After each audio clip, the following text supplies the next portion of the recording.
Very true now.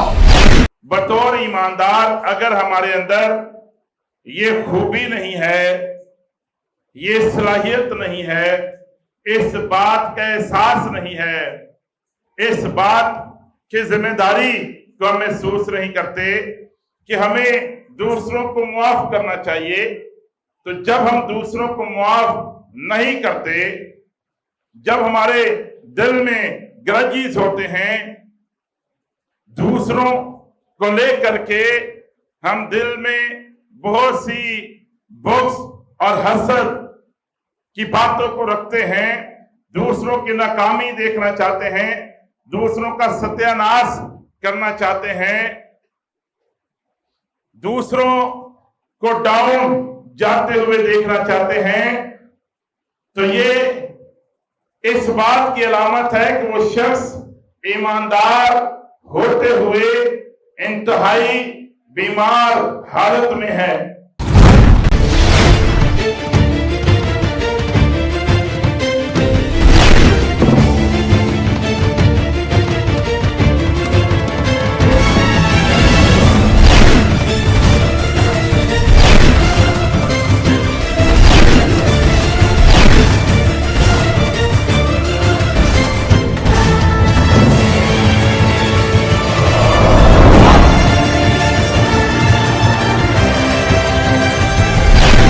आज के episode में देखिए। जितने लोग हमें देख रहे हैं, मैं आप सबको वेलकम कहता हूं। जितने बहन भाई हमें सोशल मीडिया पर देख रहे हैं, मैं तमाम व्यूअर्स को खुशामदीद कहता हूं और क्राइस्ट होलीनेस चर्च की ये कलीसिया आपके लिए तालियां बजाते हुए आपको वेलकम कहती हैं। हम खुदा के हजूर शाइनस्ता टीवी के इस मीडियम के लिए, इस टूल के लिए खुदा की शुक्रगुजारी करते हैं, जिसे खुदा अपने कलाम के प्रचार, अपने कलाम की मनादी के लिए इस्तेमाल कर रहा है। आमीन। सो इस वक्त मैं आज के मौजू की तरफ आना चाहूँ, और जो आज का टाइटल है, जो सरमन का मौजू है, पैगाम का मौजू है, वो है लर्न टू फॉरगिव। मुआफ करना सीखिए। मुआफ करना, साथ वाले से कहें मुआफ करना सीखें। साथ वाले से हाथ मिलाइए, कहिए खुदा के घर में खुशामदीद। साथ वाले से हाथ मिलाइए, कहिए खुदा के घर में खुशामदीद। और साथ में कहें कि मुआफ करना सीखिए। बुलंद आवाज से कहिए मुआफ करना सीखिए। मसीही होते हुए हमें इस बड़ी बरकत, इस बड़े इस्तकाक, इस बड़ी प्रिविलेज के ताल्लुक से सीखना होगा, क्योंकि बतौर ईमानदार अगर हमारे अंदर ये खूबी नहीं है, ये सलाहियत नहीं है, इस बात का एहसास नहीं है, इस बात की जिम्मेदारी को हम महसूस नहीं करते कि हमें दूसरों को मुआफ करना चाहिए, तो जब हम दूसरों को मुआफ नहीं करते, जब हमारे दिल में ग्रजेस होते हैं, दूसरों को लेकर के हम दिल में बहुत सी बुग़्ज़ और हसद की बातों को रखते हैं, दूसरों की नाकामी देखना चाहते हैं, दूसरों का सत्यानाश करना चाहते हैं, दूसरों को डाउन जाते हुए देखना चाहते हैं, तो ये इस बात की अलामत है कि वो शख्स ईमानदार होते हुए इंतहाई बीमार हालत में है, यानी रूहानी बीमार हालत में है। उसे अपने आप को तब्दील करने की जरूरत है। यूं तो मकामे सलीब पर हमारे लिए सबसे बड़ी एग्जाम्पल हमारे मालिक, हमारे खुदावन यीशु मसीह की है, जिसने सलीब के ऊपर भी क्या किया था? दुश्मनों को क्या किया? मुखालिफिन को क्या किया? जिन लोगों ने उसके ऊपर मुकदमा चलाया, जिन लोगों ने उस के चेहरा मुबारक के ऊपर भी तौहीन आमेज जुमले कहते हुए तौहीन की, जिन लोगों ने उसे कोड़े मारे और प्रिटेंड किया कि तुम तो यहूदियों के बादशाह हो, तमस्कर उड़ाते थे, रात के अंधेरों में पेशियां करवाते थे, रात के अंधेरों में अदालत में लेकर जाते थे, क्योंकि अदालत का टाइम सुबह को होता है। लेकिन लाकानूनियत तारीकी के अंदर होते हुए उन्होंने खुदा यीशु मसीह के साथ ये सब कुछ किया। लेकिन फिर भी मेरे आका ने सलीब के ऊपर क्या फरमाया था? मैं बाप इनको माफ कर, क्योंकि ये नहीं जानते कि सबसे बड़ी एग्जाम्पल तो खुदा यीशु मसीह की है, जिसने दूसरों को माफ करना सिखाया है। और दूसरी मिसाल मैं आपके सामने रखना चाहता हूं, जो कि हवाला भी आपके लिए मैं पेश करूंगा। देखिए मेरे साथ, खुदा यीशु मसीह का कलाम, खुदा का हयात बख्श कलाम, ईमाल की किताब, उसका 7वां बाब निकालेंगे हम। मैं तमाम कलीसिया को एनकरेज करूंगा, जितने लोग हमें टीवी पर देख रहे हैं, मैं आप सबकी हौसला अफजाई करना चाहूंगा कि बाइबल को खोलिए, कलाम को अपने हाथ में रखिए और निकालिए मेरे साथ ईमाल 7वां बाब और उसकी 59 to 60 वर्सेस हैं।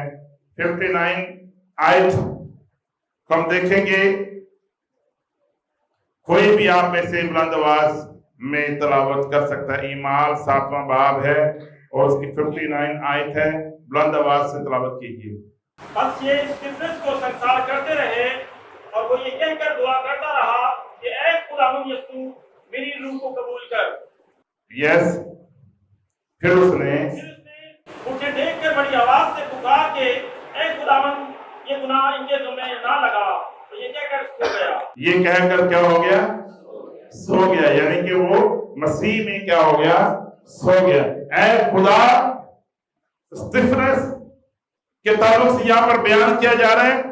क्या लिखा है कि बड़ी आवाज से पुकारा कि ऐ खुदावन ये गुनाह इनके जिम्मे ना लगा। स्टिफनेस के ताल्लुक से सभी लोग जानते हैं कि पहला शहीद ईमान दार होने की वजह से, मसीही होने की वजह से स्टिफनस को, जिसको इंग्लिश में स्टीफन कहते हैं, इंग्लिश में क्या कहते हैं? स्टीफन, उसे क्या किया गया? संगसार किया गया। बुलंद आवाज से कहिए, क्या किया गया? पत्थर मारे गए। और इतने पत्थर मारे गए कि स्टिफनस जो है वो जब लहू लुहान हो गया, ब्लीडिंग बहुत सारी हो गई। आप अंदाजा लगा सकते हैं जब इतने सारे पत्थर लोगों की तरफ से आ रहे होंगे। और ये बुलेट नहीं है, गोली नहीं है कि लगी और चंद मिनट्स के बाद मर गए। ये कोई जहाज का हादसा नहीं है कि पता भी नहीं चला और आप दुनिया से चले गए। जब पत्थर मारे जा रहे हैं तो आप अंदाजा लगा सकते हैं, जब संसार किया जा रहा है तो कितनी तकलीफ होगी। जब सर में पत्थर लग रहे हैं, चेस्ट पर लग रहे हैं, बदन के मुख्तलिफ हिस्सों पर लग रहे हैं, और कितनी तकलीफ होगी। और उस हालत में भी खुदा का बंदा स्टिफनस, क्या उसके ताल्लुक से लिखा है, बस ये स्टिफनस को संगसार करते रहे और वो ये कहकर दुआ करता रहा। आप अंदाजा लगाएं उस हालत में भी, कवायद बताइए वो क्या करता रहा? दुआ करता रहा। वो हालत जिसमें इंसान दूसरों को गालियां देना शुरू हो जाए, दूसरों के लिए वो बुरा भला कहना शुरू हो जाए,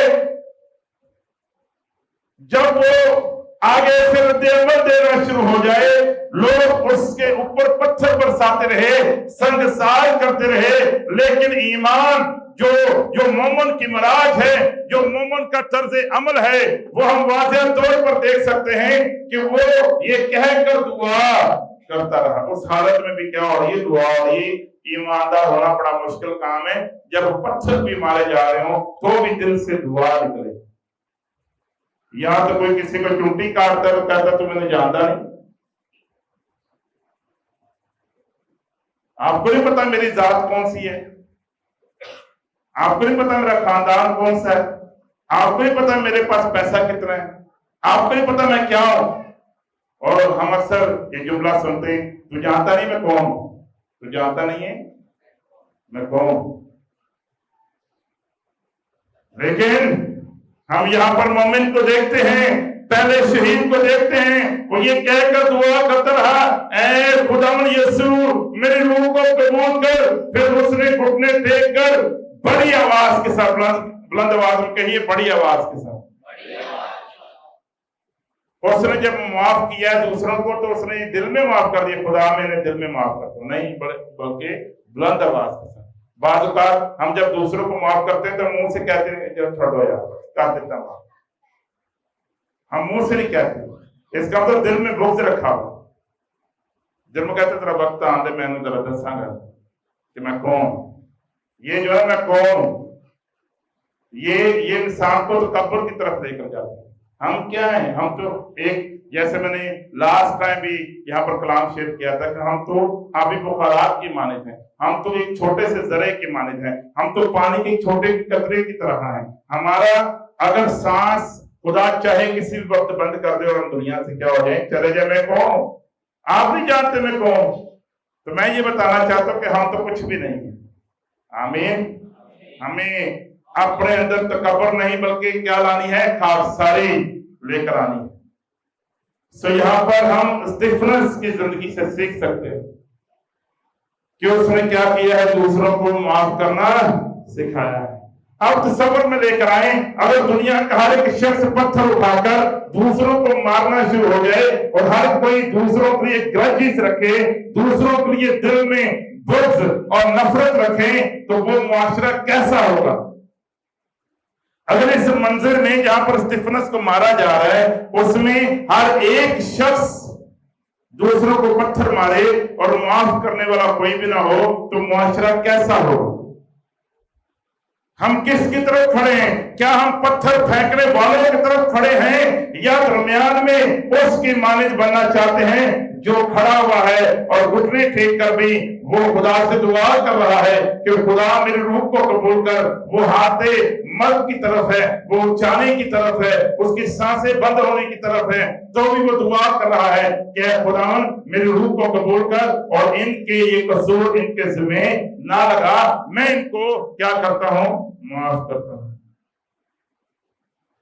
सो ये हालत ईमानदार की हालत है। किसकी हालत है? और अगर बेईमानों की हालत देखना चाहते हैं तो वो कौन है जिन्होंने पत्थर उठाए हुए? बेईमान कौन है जिन्होंने पत्थर? उस वक्त उन बेईमानों में एक शख्स का जिक्र भी है, 8वें बाब के शुरू में लिखा है, और साउल उसके कत्ल पर क्या था? राजी था। साउल उसके कत्ल पर, यानी किसके कत्ल पर? स्टीफनस के कत्ल पर। स्टीफनस के कत्ल पर साउल जो बाद में ईमानदार हो गया, वो राजी था। जो बेईमान होते हैं वो मारने पर राजी होते हैं, लेकिन जो ईमानदार होते हैं वो मर जाने पर भी राजी हो जाते हैं और कहते हैं खुदावन जब तेरी ये मर्जी है तो मेरी रूह को क्या कर ले? कबूल कर ले। मेरी रूह को क्या कर ले? कबूल कर ले। स्टीफनस इस बात से वाकिफ थे कि हमें दूसरों को क्या माफ करना है। इफ्सियों 4 बाब और उसकी 32वीं आयत कोई भी निकाले। इफ्सियों 4 बाब और उसकी 32 आयत। जमायत में से कोई भी बुलंद आवाज के साथ स्टेज पर या कलीसिया में से कोई भी बुलंद आवाज से तिलावत कर सकते हैं। इफ्सियों 4 बाब उसकी 32 आयत। और एक दूसरे पर हो, और जिस तरह खुदा ने मसीह में तुम्हारे कसूर माफ किए हैं, तुम भी एक दूसरे के कसूर माफ करो। एक दूसरे पर क्या रहो, मेहरबान रहो। बुलंद आवाज से कहिए, एक दूसरे पर क्या रहो, मेहरबान रहो।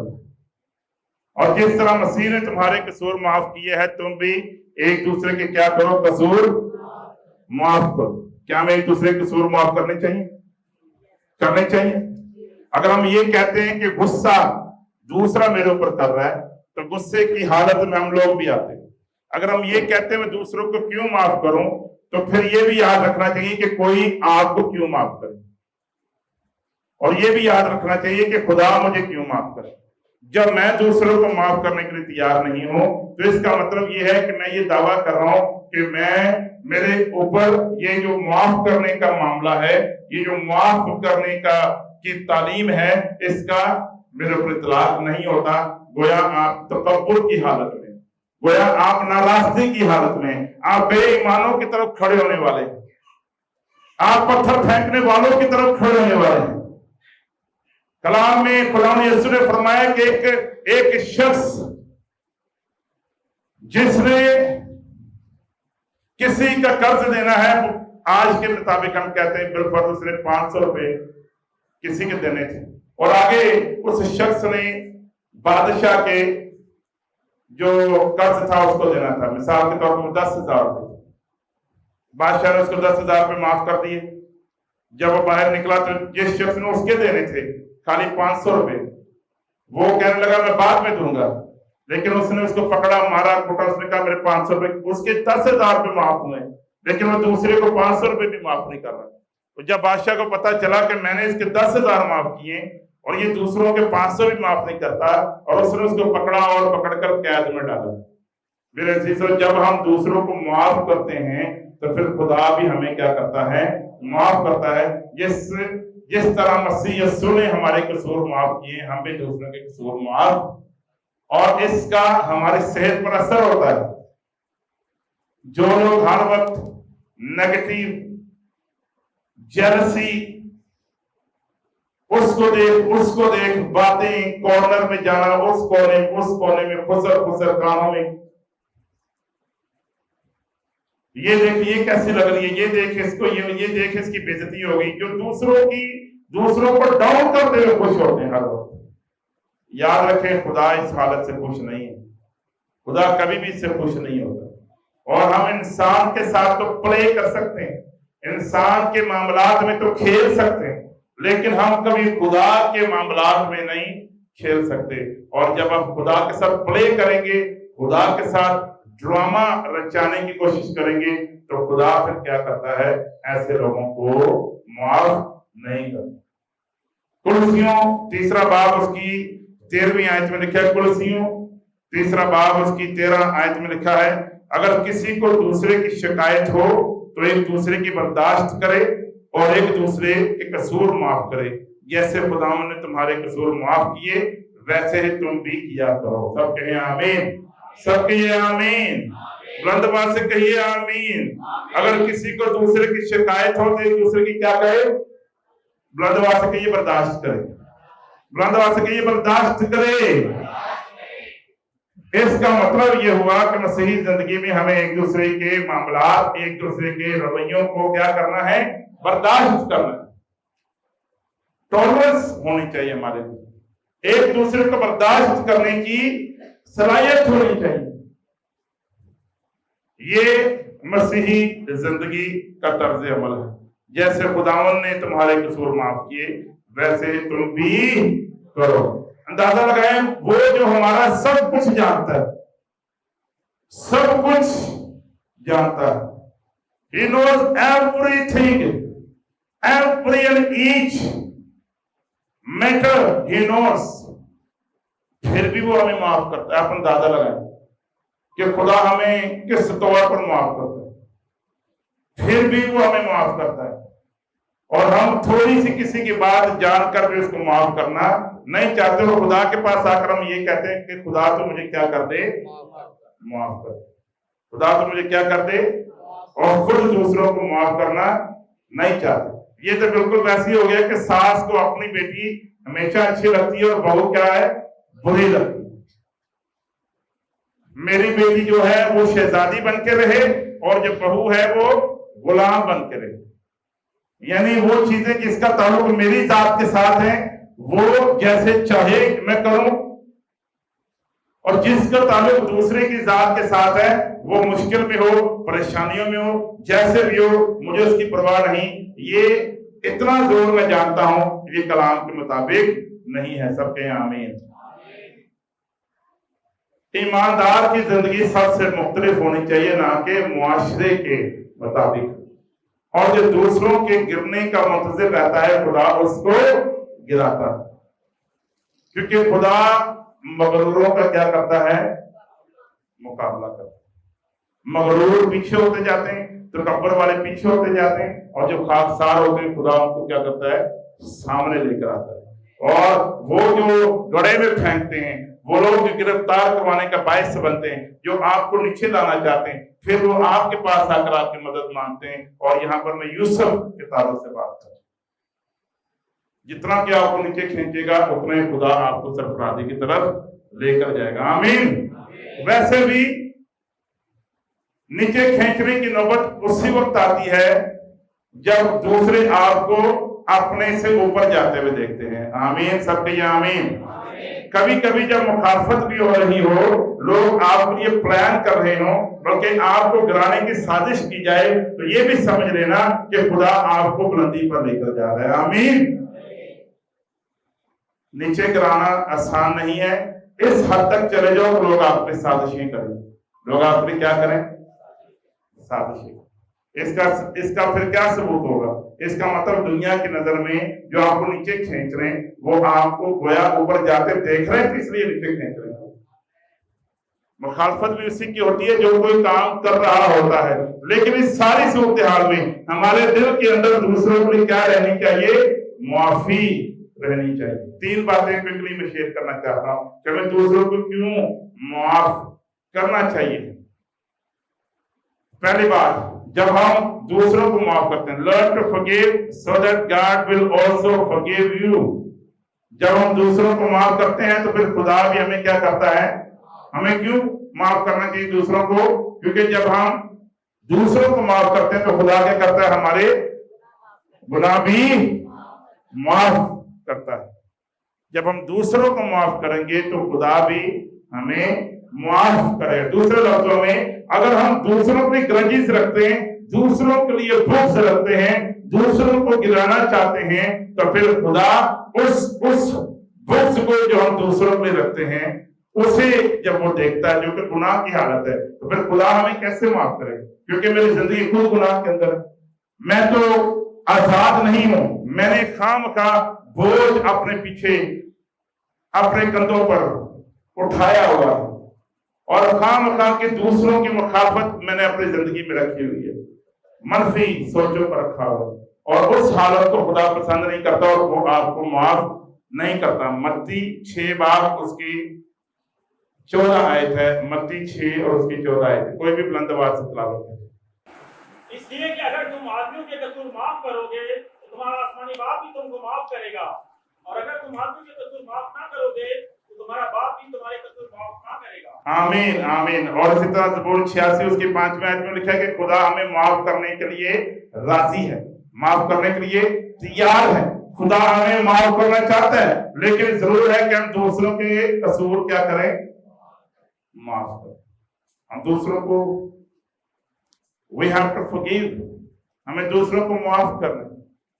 और मुझे पता ये काम आसान नहीं है, लेकिन ये भी तो सोचना कि खुदा ने भी तो हमें जो नामुमकिन था उसे मुमकिन करते हुए माफ किया है। हम गुनाह की हालत में थे तो खुदा ने हमें अपने फजल को जाहिर करते हुए अपने बेटे हमारे खुदावंद यीशु मसीह के खून के बहाए जाने की वजह से निजात में शामिल किया है। आमीन। माफ करना कब आसान होता है? उसके लिए तो सलीब पर लटकना पड़ता है और फिर भी दूसरों को कहना पड़ता है कि अब आप इनको माफ करो। मुझे पता है माफ करना आसान नहीं है, लेकिन हर हालत में खुदा के लोग होते हुए हमें खुदा के कलाम के मुताबिक चलना है। तो पहली बात, हमें क्यों दूसरों को माफ करना चाहिए? ताकि खुदा भी हमें बुलंद आवाज से, खुदा भी हमें क्या करे? माफ करे। दूसरी बात, हमें इसलिए माफ करना चाहिए ताकि हमारी दुआएं ना रुक जाएं, ताकि हमारी दुआएं। मुझे हैरत होती कि लोग हर किसी के साथ लड़ाई कर रहे होते, हर किसी के साथ झगड़ा कर रहे होते, हर किसी के साथ वो दिल में मैल रखते हैं, दिल साफ नहीं होता। और मुझे मेरे ज़हन में ये आता है कि वो दुआ कैसे करते हो। कलाम में तो लिखा है हमें दूसरों को माफ करना है, अगर माफ नहीं करेंगे तो हमारी दुआएं क्या हो जाएंगी, रुक जाएंगी। हम लोग साफ दिली के साथ दुआ नहीं कर सकते, हमारे दिल से दुआ निकल नहीं सकती। वो दुआ जो कलाम के मुताबिक है। वैसे अगर कोई जाहिर कर रहा है तो दुआ कर रहा है, अलग बात है। जो कलाम के मुताबिक दिल से जो दुआ निकलती है वो दुआ हम कर नहीं सकते अगर दूसरों पे नफरत। देखिए मेरे साथ मरकज 11वां बाब उसकी 25 और 26वीं आयत को देखेंगे। मरकज 11वां बाब और उसकी 25वीं और 26वीं आयत। और जब कभी तुम खड़े हुए दुआ करते हो, अगर तुम्हें किसी से कोई शिकायत हो तो उसे माफ करो, ताकि तुम्हारा बाप भी जो आसमान पर है तुम्हारे गुनाह माफ करे। सब कहिए आमीन। जब तुम खड़े हुए दुआ करते हो तो दूसरों को माफ करो ताकि तुम्हारा खुदा भी तुम्हारे कसूर। यानी दुआ तब सुनी जाएगी जब हम दूसरों को माफ करें। जब हम दुआया हालत में जाते हैं, खास तौर पे दुआ में ठहरते हैं, तो पहले अपने हर एक गुनाह की माफी मांगे कि खुदावन जाने और अनजाने में जो मुझसे गलती कसूर हुआ है मैं उसके लिए माफी चाहती हूँ, चाहता हूँ, और मैं दूसरों को माफ करता हूँ। क्योंकि मैंने दूसरों को अगर माफ नहीं किया तो मेरी दुआएं नहीं सुनी जा सकती, यानी वो कबूल नहीं हो सकती। और जब दिल दिमाग हमारी जिंदगी में हर किस्म की क्लैरिटी होती है और दूसरों पर तरस होता है कि अगर उसने जो भी किया अपनी सोच के मुताबिक किया है, वो जाने, खुदा जाने, मैं रिलीज होता हूँ, मैं अपने आप को आजाद करता हूँ, मैं इस बुक्स को, मैं इस इंतकामी रूह को, मैं इस सोच को कि ये इसके साथ भी ऐसा हो, मैं इस बददुआएं देने वाले रवैये को अपनी जिंदगी में नहीं रखूंगा, बल्कि मैं माफी देने वाले रवैये को जिंदगी में रखते हुए इसे माफ करूंगा। फिर आप देखिएगा कि हमारी दुआया जिंदगी और हमारी रूहानी जिंदगी में कितना बड़ा असर आता है। Hallelujah, hallelujah. तो पहली बात हमें दूसरों को माफ करना है ताकि खुदा हमें माफ करे, और दूसरी बात हमें दूसरों को इसलिए माफ करना है ताकि हमारी दुआएं ना रुक जाएं। कितने लोग चाहते हैं कि खुदा आपकी दुआओं को रिसीव करे, कबूल करे? हाथों को उठाइए। तो फिर हमें दूसरों को माफ करना है। 7 और से कहिए मैंने आपको माफ किया। 7 और से कहिए मैंने आपको माफ किया। बहुत हल्की आवाज में कह रहे हैं, बुलंद आवाज से कहिए मैंने आपको माफ किया। एक बार फिर से बुलंद आवाज से कहिए, जितने लोग टीवी पर भी देख रहे हैं 7 और से कहिए मैंने आपको माफ किया। आमीन। दिल से कहना है, ये बात क्या करनी है? दिल से कहनी। आखिरी पॉइंट, हमें दूसरों को इसलिए माफ करना है ताकि हम मोहब्बत को कायम रखें। मोहब्बत को क्या करें? दोस्ती को, मोहब्बत को कायम रखें। देखिए इसके लिए हवाला है इमसाल, उसका 17 बाब है और उसकी नामी आयत है इमसाल, उसका 17 बाब और उसकी नामी आयत में पहले मैंने बताया हमें इसलिए माफ करना ताकि खुदा भी हमें माफ करे। दूसरा नुकता मैंने शेयर किया, हमें इसलिए माफ करना ताकि हमारी दुआएं ना रुकें। और तीसरा नुकता ये, हमें इसलिए माफ करना है ताकि हमारी दोस्ती, हमारी मोहब्बत कायम रहे, हम मोहब्बत की तरफ आए, हम प्यार की तरफ आए। तो जाहिर है कि जब नफरत जाती रहती है, जब तकब्बुर जाता रहता है, बुग़्ज़ जाता रहता है, तो उसकी जगह पर खुदा फिर मोहब्बत को हमारी जिंदगी में जारी करता है।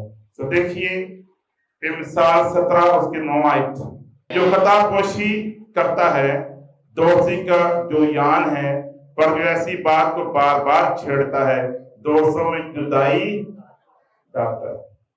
जो खतापोशी करता है, दोस्ती का जो यान का मतलब है तलबगार, ही इज अ सीकर, यानी जो खतापोशी, जो जो किसी न किसी की गलती को छुपाता है, रोकता है, उसे उस पर पर्दा डालता है।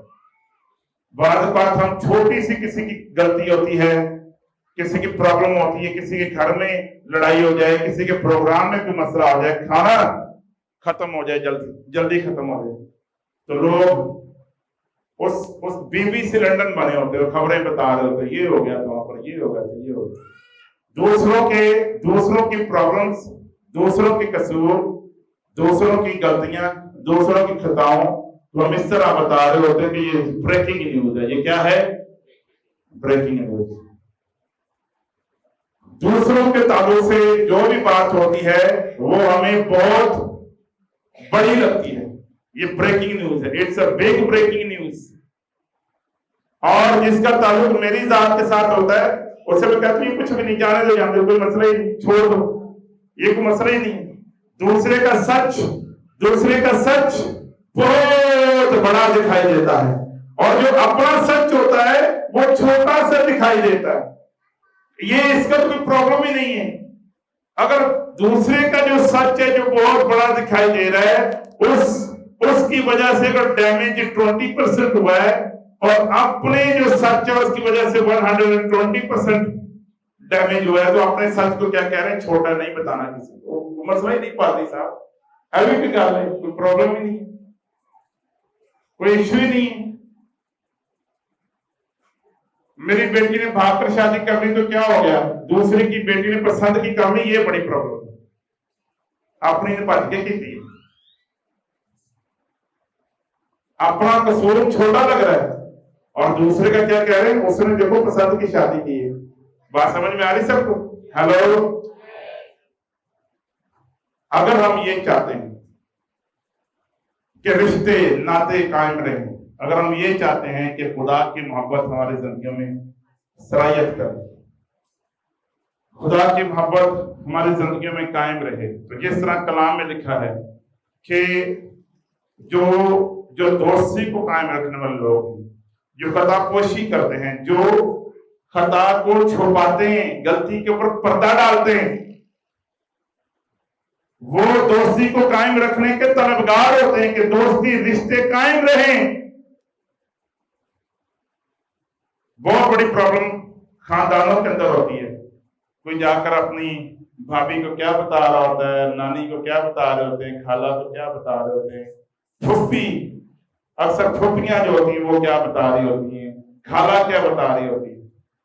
वो जो खबर इतनी सी होती है, छोटी सी, वो एक बहुत बड़ी क्या हो जाती है? इलास्टिक की तरह वो बात फैल जाती है। जितना इलास्टिक को फैलाओगे, जब छोड़ोगे तो आपका हाथ पर उतना ही जोर से लगता है। बात को दूर दे देते हैं, फैला देते हैं। अपनी बात हो तो कहते हैं बस अभी खत्म करो, अभी खत्म करो, और जब दूसरे की बात हो तो क्या करते हैं? हम उससे एंजॉय करते हैं, खतापोशी नहीं करते, उसे छुपाते नहीं है कि अगर किसी ने गलती कर दी तो जारी करते हुए, दुआ करते हुए, कलाम सुनाते हुए, घर में, बाहर, ऑफिस में, किसी जगह पर किसी से कोई गलती हो जाती है तो हमें उसको इग्नोर करना है, क्योंकि मेरे लिए उसकी गलती अहमियत नहीं रखती, मेरे लिए वो शख्स अहमियत रखता है। अगर वो गलती करता है, माफी का तलबगार है, मुझे उसको माफ करना है और मुझे दोस्ती को कायम रखना है। लेकिन अगर मैं बार बार उसी बात को छेड़ूंगा, जैसे कलाम में लिखा हुआ है, पर जो इसी बात को बार बार छेड़ता है, कुछ लोग होते ना गर्दा पीछे नहीं छोड़ते, पंजाबी समझ आ रही सबको? बात का पीछे नहीं छोड़ते वो, क्यों? क्योंकि वो चाहते हैं कि इनके आपस के जो ताल्लुकात हैं क्या हो जाए? खराब हो। उसकी अपनी बात होगी, पास्टर वसीम तो बोलेंगे छोड़ो पाजी साहब की, छोड़ो। आजकल पास्टर्स की तरफ से मशहूर जुमला है कि जो पास्टर होता है वो खादम भी है और आदम भी है, खादम भी है और आदम भी है। खादम भी है और क्या है? यानी खादम रूहानी जिंदगी, और आदम आदमी होते हुए जो कुछ भी कर सकते हैं वो कर लें। तो खुदा तो इन चीजों को पसंद नहीं करता। वो खादम गुनाह करे, वो कलीसिया गुनाह करे, कोई भी हो, खुदा की नजर में गुनहगार गुनहगार। खुदा गुनहगार को, खुदा गुनाह से नफरत करता है लेकिन गुनहगार से प्यार करता है, लेकिन वो चाहता है कि हम माफी की तरफ आ जाए। अब ये नहीं है कि वो ये चाहे कि कोई भी हो वो गुनाह करता रहे और खुदा से खुश हो, ऐसी बात नहीं है। मेरे अजीज जरूर है कि हम एक दूसरे को माफ करें। खुदा जेन्युइन हार्ट को पसंद करता है। खुदा रियल यूनिक दिल को पसंद करता है, जिसमें मुख्तलिफ किस्म की तय चढ़ी हो, बहुत सारे चेहरे पर नकाब हों, रियलिटी ना हो, सिर्फ ज़ाहिरी तौर पर प्रेजेंटेशन हो कि मुझे दुआ अच्छी करनी आती है, मुझे फलां चीज अच्छा करना आता है, मैं अच्छा गा सकता हूँ, मैं अच्छा बजा सकता हूँ, मैं अच्छा कलाम सुना सकता हूँ। ये चीजें अडॉप्ट भी की जा सकती है।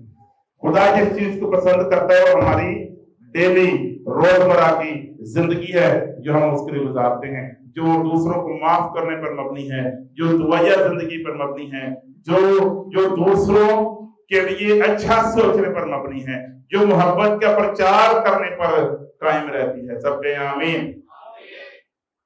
तो मेरे चीज में आपको इनकरेज करना चाहता हूँ आज के दिन, अगर आपने किसी को माफ नहीं किया तो दिल में उन लोगों को लेकर आइए और कहिए कि मैंने, मेरी बहन, मेरे भाई, मैंने आपको क्या किया है, माफ किया। अगर वो रिश्ता है, कोई भी रिश्तेदार है, उस रिश्ते को पुकार कर कहिए कि मामू, खालू, फूफा, दादी, नाना, सबको मैंने आपको माफ किया। कोई दोस्त है उसको कहिए, मैंने उसका नाम लेकर दिल में कहें कि मैंने आपको माफ किया। जब आप दूसरों को माफ करते हैं तो खुदा आपको भी क्या करता है, माफ करता है। हम सब खड़े हो गए। 3 बातें मैंने बताई। पहली बात, हमें इसलिए माफ करना ताकि खुदा भी हमें क्या करे। दूसरी बात, हमें इसलिए माफ करना है ताकि हमारी दुआएं ना, और तीसरा पॉइंट, हमें इसलिए माफ करना है क्योंकि हम दोस्ती को, ताल्लुक को कायम रखना चाहते हैं।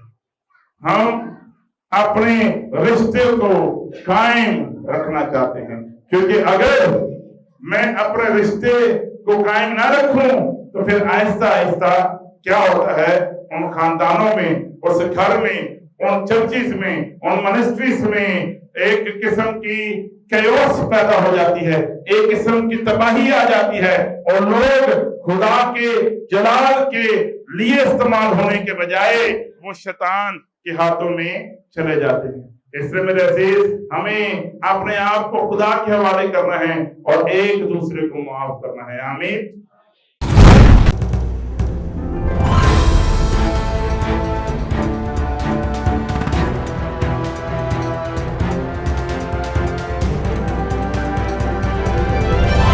You are watching Shine Star, be the light.